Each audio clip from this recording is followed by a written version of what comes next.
अपनी ग्रामर में है, शब्द शक्ति है, भाषा, व्याकरण, लिपि, परिचय, ये दूसरा चैप्टर है, अलंकार है, पारिभाषिक शब्दावली है, पत्र है जिसमें 5 प्रकार के पत्र आएंगे, ठीक है, निबंध है, ये सारी अपनी ग्रामर है।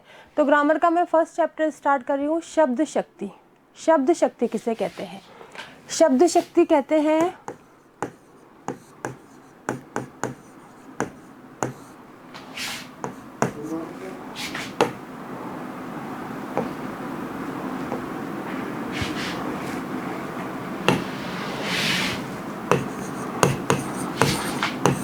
शब्द के अर्थ को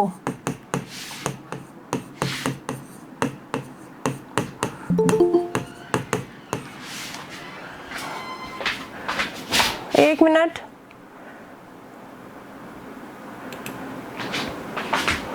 शब्द के अर्थ को जिस माध्यम से, ठीक है,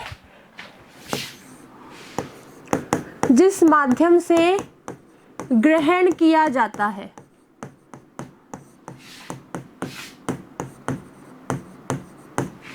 उसे शब्द शक्ति कहते हैं। ठीक है, शब्द शक्ति क्या होती है कि शब्द का जो भी अर्थ है उसको किस माध्यम से ग्रहण किया जा रहा है। ठीक है, जैसे मान लो हमने एक शब्द का एक तो सीधे सीधे अर्थ ग्रहण कर लिया, कुछ का लक्षणों के आधार पर अर्थ ग्रहण कर लिया, कुछ का व्यंग्यार्थ के आधार पर ग्रहण कर लिया। ये सारे 3 माध्यम आएंगे आपके पास, है ना। शब्द के अर्थ को ग्रहण करने के 3 माध्यम आपके पास आएंगे।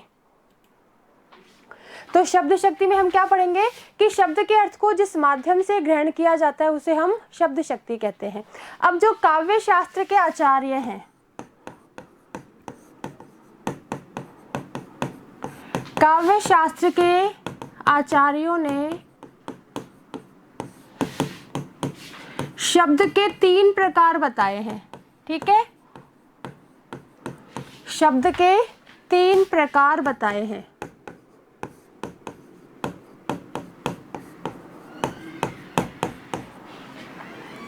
सॉरी,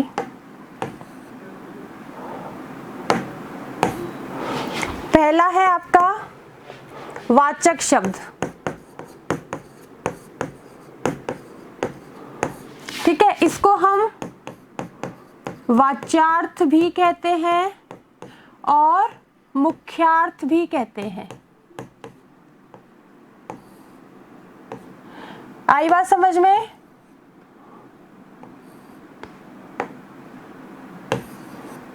सॉरी सॉरी सॉरी,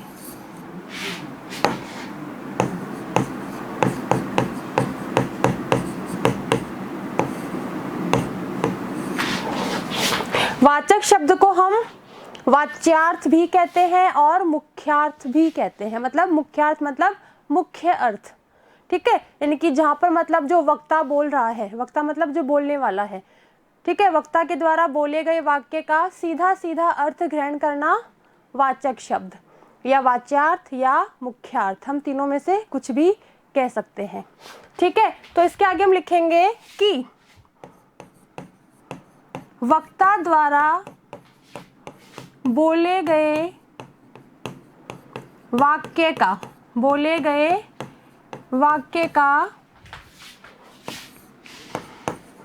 सीधा अर्थ ग्रहण करना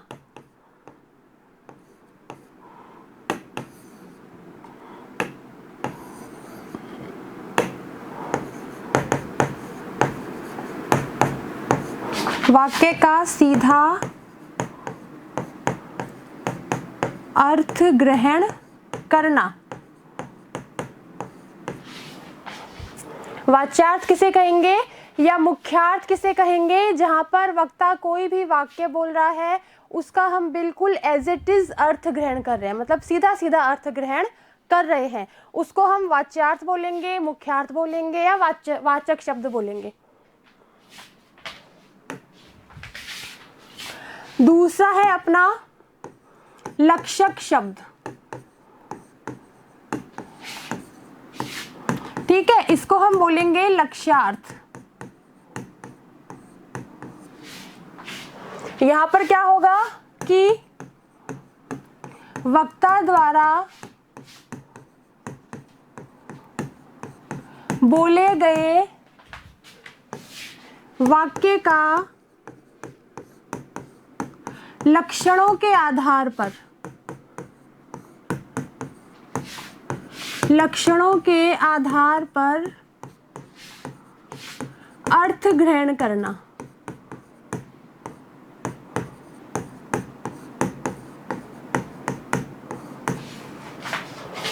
आई बात समझ में? लक्षक शब्द या लक्ष्यार्थ में क्या होगा कि वक्ता जो भी वाक्य बोल रहा है उसका हम अर्थ किस माध्यम से ग्रहण करेंगे? उसके लक्षणों के द्वारा। ठीक है, वाक्य में जो लक्षण होंगे उसके द्वारा। अभी आपको समझ में आ जाएगा और अच्छे से जब मैं समझाऊंगी। तो ये आपका हो गया लक्षक शब्द। तीसरा अपना व्यंजक शब्द, या इसको हम बोलेंगे व्यंग्यार्थ। इसमें होगा वक्ता द्वारा बोले गए वाक्य का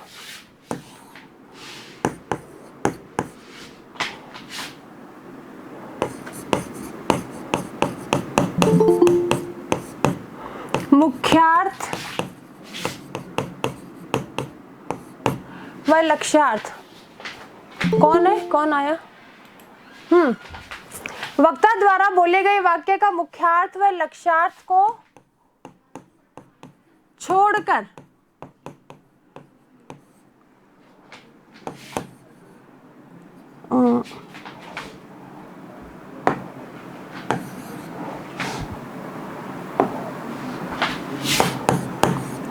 तीसरे अर्थ की कल्पना करना। तीसरे अर्थ की कल्पना करना, ये आपका हो जाएगा व्यंग्यार्थ। मतलब इस व्यंग्यार्थ में क्या होगा, ना तो हम सीधा अर्थ ग्रहण करेंगे, ना हम उसका लक्षणों के आधार पर अर्थ ग्रहण करेंगे, बल्कि किसी तीसरे अर्थ की कल्पना करेंगे कि इस वाक्य के माध्यम से ये क्या कहना चाह रहा है। आई बात सबके समझ में? ये तीनों चीज समझ में आ गई। वाचक शब्द क्या होता है, लक्षक शब्द और व्यंजक शब्द। कोई दिक्कत किसी को? अभी सिर्फ परिभाषा बता रही हूं मैं, सिर्फ तुम लोगों को परिभाषा समझ में आ गई? Yes ma'am. उदाहरण हम शब्द शक्ति में समझेंगे, इनके उदाहरण वहां पर आएंगे। ठीक है, परिभाषा सबको समझ में? ये तो पता चल गया ना कि वाचक शब्द परिभाषा के अनुसार क्या होता है, लक्षक शब्द क्या होता है और व्यंजक शब्द क्या होता है। ये चीज समझ में आ गई सबके? Yes ma'am. ठीक है, पीछे मुस्कान और बाकी बच्चों को समझ में आ गई क्या? Yes ma'am. चलिए, अब जो ये तो हमने शब्द के माध्यम बता दिए, अब हम शब्द शक्ति कितने प्रकार की होती है वो देखेंगे। देखो, रुको एक मिनट।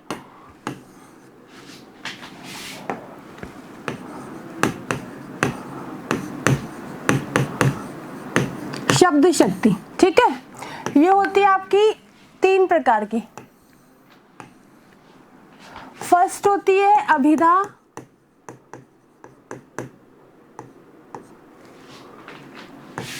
दूसरी होती है लक्षणा और तीसरी होती है व्यंजना। ठीक है, लक्षणा के आपके 2 भेद होते हैं, रूढ़ा लक्षणा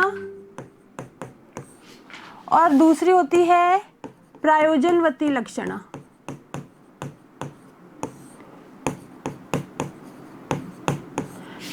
ठीक है, व्यंजना के भी आपके 2 भेद होते हैं, शाब्दी व्यंजना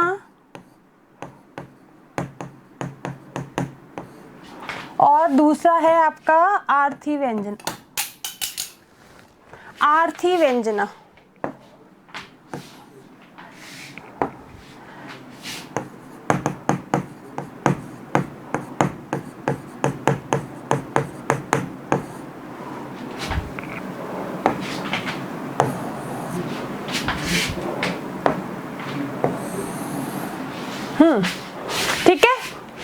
वाला चार्ट आप अपनी कॉपी में बना लेंगे जब लिखोगे आप, ठीक है, जब कॉपी में लिखोगे। शब्द शक्ति मुख्य रूप से 3 प्रकार की, ठीक है।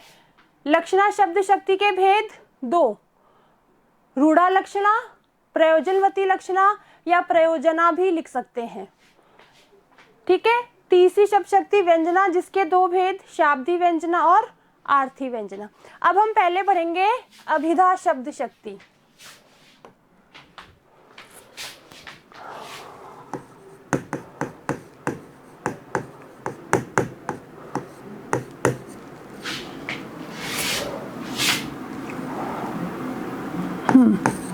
यहाँ पर होगा 1 मिनट।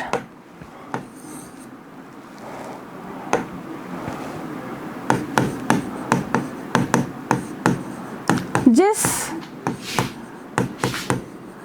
शब्द शक्ति में वाक्य का मुख्यार्थ या वाच्यार्थ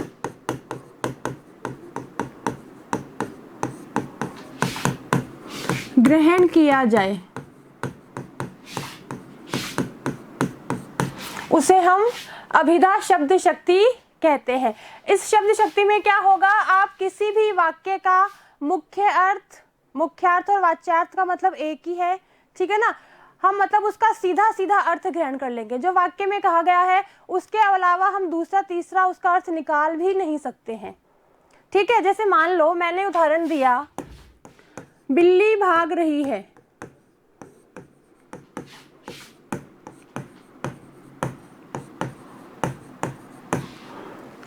दूसरा दिया जयपुर राजस्थान की राजधानी है,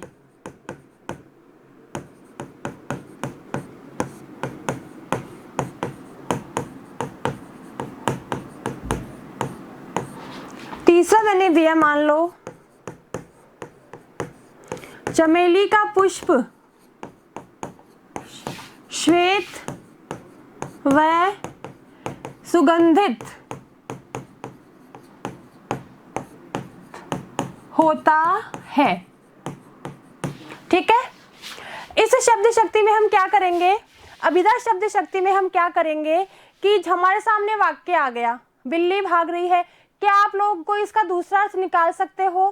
क्या इसका इस वाक्य में क्या कोई ऐसा लक्षण है कि हम लक्षणों के आधार पर इसका अर्थ निकाल लें या फिर हम किसी तीसरे अर्थ की कल्पना कर लें?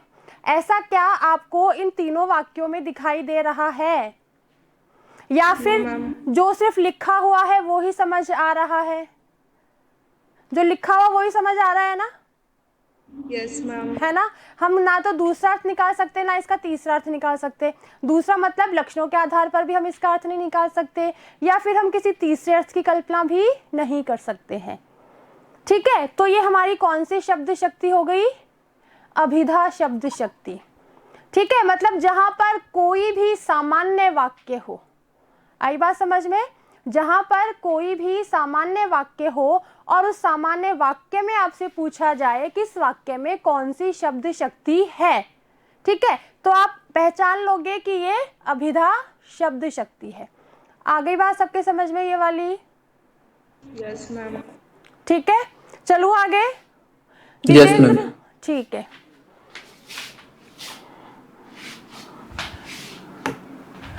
अभिधा शब्द शक्ति का कोई भेद नहीं होता है। अब हम दूसरी शब्द शक्ति लिखेंगे, लक्षणा शब्द शक्ति।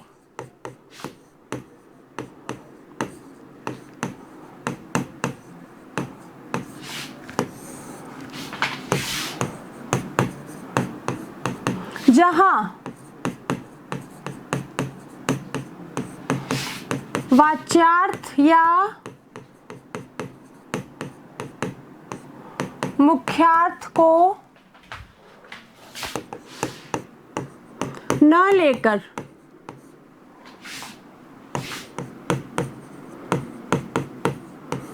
लक्षणों के आधार पर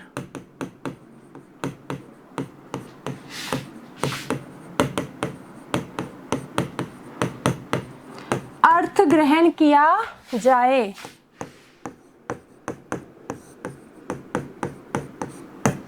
वहां होती है आपकी लक्षणा शब्द शक्ति। ठीक है, जैसे मान लो हमें लक्षणों के आधार पर अर्थ ग्रहण करना है, तो मान लो मैंने उदाहरण लिखा ऐसे एक कि जैसे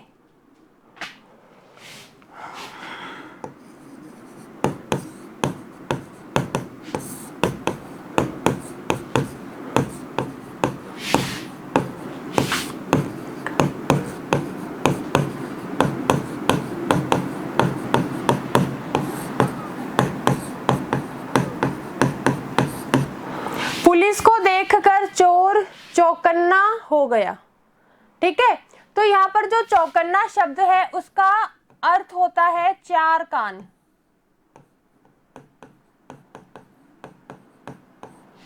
चौकन्ना का इस शब्द का अर्थ क्या होता है? चार कान। तो ऐसा तो पॉसिबल हो नहीं सकता कि पुलिस को चोर ने देख लिया और उसके चार कान उगाए, दो की जगह चार आ गए। ठीक है ना, ऐसा तो पॉसिबल हो ही नहीं सकता है।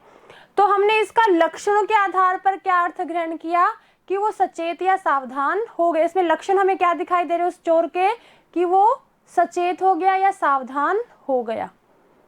आई बात सबके समझ में? ठीक है ना, हमने इसका हम सीधा सीधा अर्थ ग्रहण नहीं कर सकते। क्यों नहीं कर सकते? क्योंकि इसमें चौकन्ना लिखा हुआ है। अगर इसका भाग गया आ जाता या सावधान हो आ जाता इसकी जगह, तो सीधा अर्थ ग्रहण हो रहा था। ठीक है ना, तो इसका सीधा अर्थ ग्रहण हो रहा था, लेकिन यहाँ पर हमने चौकन्ना शब्द लगा दिया, इससे क्या है, इसका सीधा अर्थ ग्रहण नहीं हो रहा है। हम इसका अर्थ ये जो इसके लक्षण है, चौकन्ना का मतलब लक्षण क्या है इसका? सचेत हो जाना, सावधान हो जाना। ठीक है, क्योंकि इसका अर्थ तो क्या होगा? चार कान, लेकिन वो चार कान वाला नहीं हो गया। तो हमने यहाँ पर लक्षणों के आधार पर इसका अर्थ ग्रहण कर लिया, तो ये लक्षणा शब्द शक्ति हो गई। आई बात सबके समझ में? आगे भी आपके और अच्छे से क्लियर हो जाएगा जब मैं इसके भेद बताऊंगी। कोई दिक्कत किसी को? दिक्कत किसी को? जल्दी बोला करो। ठीक है ना, ताकि मुझे कंफर्म हो भाई दिक्कत है या नहीं है। हाँ, आगे देखो भी इसका फर्स्ट जो इसका भेद है वो रूढ़ा लक्षणा।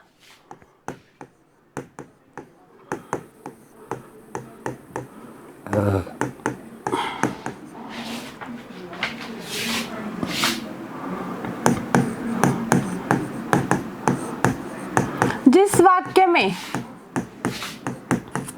काव्य रूढ़ी, इसका मतलब क्या है? परंपरा। ठीक है, जिस वाक्य में काव्य रूढ़ी परंपरा के आधार पर लक्षणों का अर्थ ग्रहण किया जाए,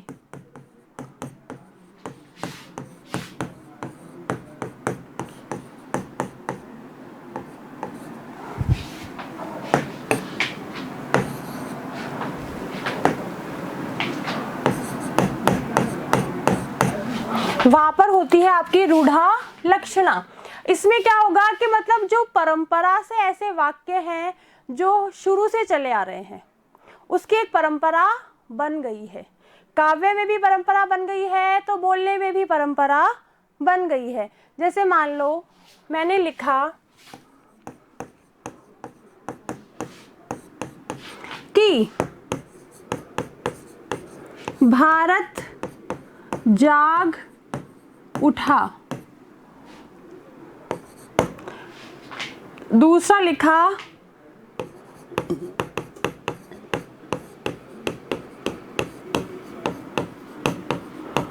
उसका मन पत्थर का बना हुआ है।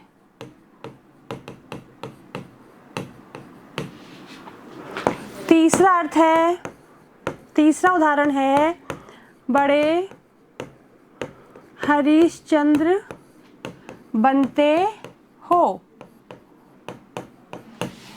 ठीक है, काव्य में जब भी कविता लिखी जाती है या ऐसे भारत जाग उठा मतलब भारत देश नहीं जाग गया है, ठीक है। जब भारतवासियों पर कुछ भी ऐसा काम हुआ, अन्याय हुआ, अत्याचार हुआ या ऐसे कोई कानून नियम लागू कर दिए तो भारतवासी जाग गए। भारत में रहने वाले जो वासी हैं, देश के जो लोग हैं, वो जाग गए। आई बात समझ में? जाग गए मतलब वो सचेत हो गए, सावधान हो गए। आई बात समझ में? वो जागरूक हो गए, ठीक है। तो भारत जाग उठा, भारत तो अगर हम इसका सीधा सीधा अर्थ ग्रहण करना चाहें तो नहीं हो रहा है हमको। क्यों नहीं हो रहा है? कि भारत जो देश है वो कैसे जाग जाएगा? भारत देश कैसे जाग जाएगा? कौन जागेंगे? इसमें रहने वाले लोग, इस भारत देश में रहने वाले लोग जाग गए। जाग गए मतलब जागते तो वो रोज ही है, ऐसी तो लिखने की जरूरत क्या थी भाई। सोना जागना तो सबका नियमानुसार चलता ही रहता है, ठीक है। तो यहाँ पर जागने का मतलब क्या है कि वो जागरूक हो गए, वो अपने किसी भी अपने हक के लिए, अपने अधिकार के लिए सचेत हो गए, सावधान हो गए। आई बात सबके समझ में? तो ये क्या है, हमारी परंपरा से वाक्य चले आ रहे हैं। ऐसे ही मान लो जिसका दिल, उसका मन पत्थर का बना हुआ है। किसी का भी मन या पत्थर, दिल जो है पत्थर का नहीं बना होता है। हमारे भाई दिल में कोई पत्थर थोड़ी रखे गए हैं, पत्थर का नहीं बना है ना। तो इसका परंपरागत इसका अर्थ क्या हो गया कि उसका मन जो है बहुत पत्थर की जैसे कठोर है, बहुत कठोर हृदय वाला है। वो जैसे पत्थर पिघलता नहीं है, तो वो भी इतने कठोर पत्थर का है, कठोर है कि वो कभी किसी के ऊपर पिघलता नहीं है, उसको दया नहीं आएगी या वो हमारी बात को नहीं समझेगा, नहीं समझेगी, जो भी हो, ठीक है। तो लक्षणों के आधार पर इसका क्या अर्थ ग्रहण हो गया हमको दूसरे वाक्य का, कि उसका जो मन है यानी कि वो बहुत कठोर हृदय वाला है, ठीक है। फिर बड़े हरिश्चंद्र बनते। हरिश्चंद्र राजा तो एक ही था जो कि सत्यवादी था, सत्य बोलने वाला था। उसको घोर भयंकर कष्टों को झेलना पड़ा, लेकिन किसी भी स्थिति में, परिस्थिति में, हालात में उसने सच बोलना नहीं छोड़ा। तो सच्चे व्यक्ति के लिए हरिश्चंद्र एक परंपरागत वाक्य हो गया कि तू बड़ा हरिश्चंद्र है, ठीक है ना। तो ये जो वाक्य हमारे परंपरा से चले आ रहे हैं, इसलिए ये कौन से वाक्य हो गए, किस वाली शब्द शक्ति के अंतर्गत आ गए? ये रूढ़ा लक्षणा के अंतर्गत, ठीक है। कोई दिक्कत किसी को? जल्दी बताओ। कनिका कोई दिक्कत? No ma'am. आगे किसी को? ये कौन है? वंश, चारू, अच्छा। गुंजन, कोई प्रॉब्लम किसी को? चलो आगे, चलो एक और पढ़ते हैं हम, इसका दूसरा भेद और पढ़ते हैं। इसका दूसरा भेद है प्रयोजना, ठीक है। प्रयोजनवती भी लिख सकते हैं, लेकिन मैं यहाँ पर प्रयोजना लिख रही हूं। इसमें क्या है, जहां किसी विशेष प्रयोजन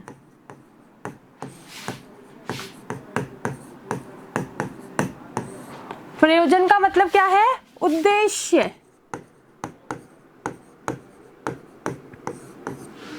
से प्रेरित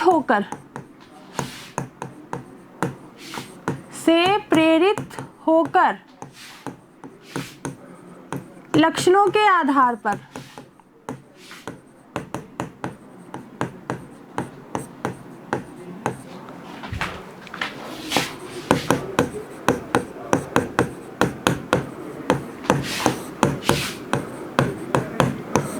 अर्थ ग्रहण किया जाए।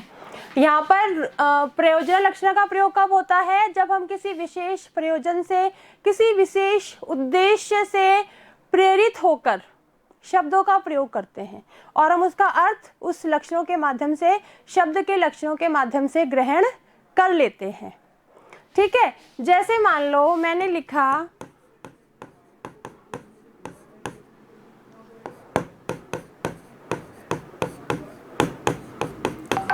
तुम तो निरे गधे हो, ठीक है। दूसरा,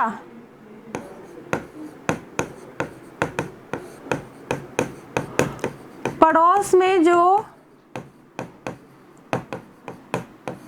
बुढ़िया है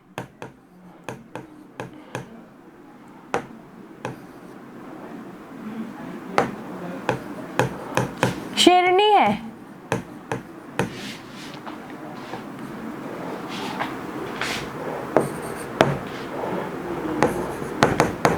तीसरा मैंने लिखा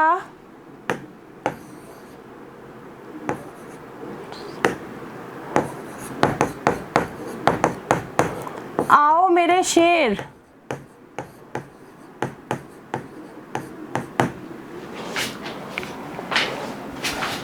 अब जैसे फर्स्ट में क्या किया हमने, मतलब मेरा उद्देश्य था किसी को भी कि ये बेवकूफ है, मतलब मूर्ख है, तुम तो निरे गधे हो। गधा नहीं है वो उस गधे के समान बेवकूफ है। तो यहाँ मेरा विशेष प्रयोजन उद्देश्य क्या है, उसको मूर्ख बताना। ठीक है, उसको क्या बताना, मेरा विशेष प्रयोजन मूर्ख बताना। तो मैंने क्या लिख दिया, तुम तो निरे गधे हो। पड़ोस में जो बुढ़िया है शेरनी है। बुढ़िया शेरनी नहीं हो सकती है। लक्षणों के आधार पर हमने क्या इसका अर्थ ग्रहण किया कि वो शेरनी के जैसे निडर है, ठीक है, शक्तिशाली है, बलवान है, बलवती है। आई बात समझ में? तो इसके आधार पर हमने क्या ग्रहण कर लिया, शेरनी नहीं है, पॉसिबल ही नहीं है कि वो शेरनी है, लेकिन हमें अर्थ किसके माध्यम से, लक्षणों के आधार पर ग्रहण करना है। शेरनी का लक्षण क्या है कि वो निडर होती है, शक्तिशाली होती है, ठीक है ना। और जैसे ऐसे ही आओ मेरे शेर, किसी शेर को हम ऐसे बुला नहीं सकते कि अरे आजा मेरे शेर, ऐसे नहीं हो, इतनी तो हमारी हिम्मत ही नहीं है, इतने तो हम साहसी नहीं, उसको देख के पता नहीं ऐसे भागेंगे कि क्या बताऊं, ऐसे भाग नहीं सकते, लेकिन उस टाइम तो इतनी ताकत, इतनी शक्ति आएगी कि ऐसे भागेंगे। पकड़ ले तो खैर पकड़ भी सकता है, इतनी बहुत तेज भागता है वो, है ना। तो आओ मेरे शेर, इतनी हमारी हिम्मत नहीं होती कि हम शेर को अपने पास में बुला ले, भाई आजा शेर, आजा मेरे पास बैठ जा, ठीक है ना।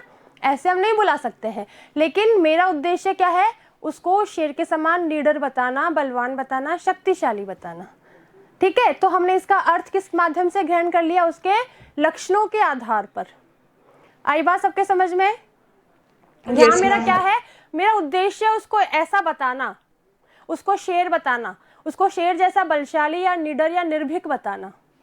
ये मेरा उद्देश्य, मैं किसी विशेष प्रयोजन से प्रेरित हुई हूँ। उसके अंदर जैसे मान लो मैंने या किसी ने उसके अंदर ऐसे गुण देखे, ठीक है, या ऐसे अवगुण देखे, तो मैं उससे प्रेरित हुई और मैंने उसको वो लक्षण उसके ऊपर डाल दिए, भाई तू ऐसा है, ठीक है।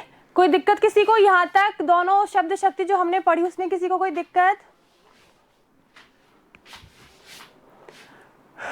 जल्दी बताओ, कोई प्रॉब्लम किसी को? No ma'am. नहीं है। अब अपनी एक बची है, वो अपन कल पढ़ेंगे, ठीक है। व्यंजना शब्द शक्ति बची है, वो पढ़ेंगे। बाकी थोड़े बहुत इसके भी कुछ क्वेश्चंस मैं पूछूंगी, उदाहरण लेके आऊंगी, ताकि तुमको थोड़ा सा और अच्छे से क्लियर हो जाए, है ना। तुमसे ही पूछूंगी मैं कल कि इसमें कौन सी शब्द शक्ति है, ठीक है। चलिए, बाय सबको।